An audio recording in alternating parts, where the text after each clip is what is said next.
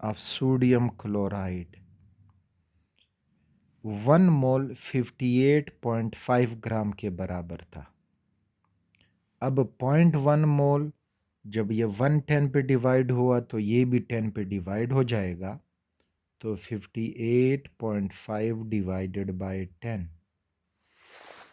तो ये हो जाएगा 5.85 ग्राम.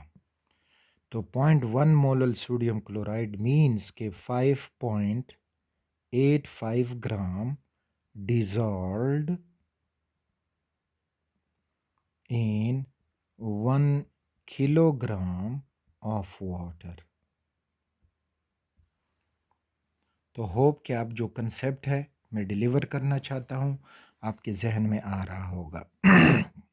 सॉरी. अब एक एग्जाम्पल हो जाए.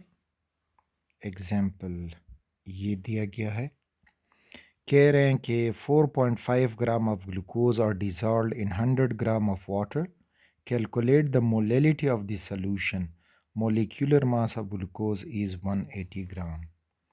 अच्छा, मोलेलिटी का जो फार्मूला हमारे जहन में है, तो molality is equal to moles of solute divided by kilogram of solvent.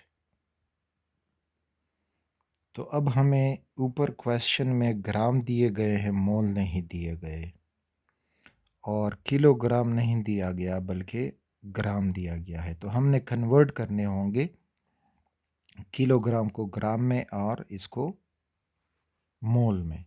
तो moles of glucose, moles is equal to given mass divided by molar mass. Given mass is 4.5 gram divided by molar mass of glucose. तो यहाँ से find करें C6H12O6 और दिया भी है. तो 180 12 छक 72 फॉर हाइड्रोजन, 12 फॉर 12 हाइड्रोजन और 72 फॉर कार्बन और 16 छक 96. तो टोटल बन जाएगा 180 ग्राम पर मोल. तो डिवाइडेड बाय 180.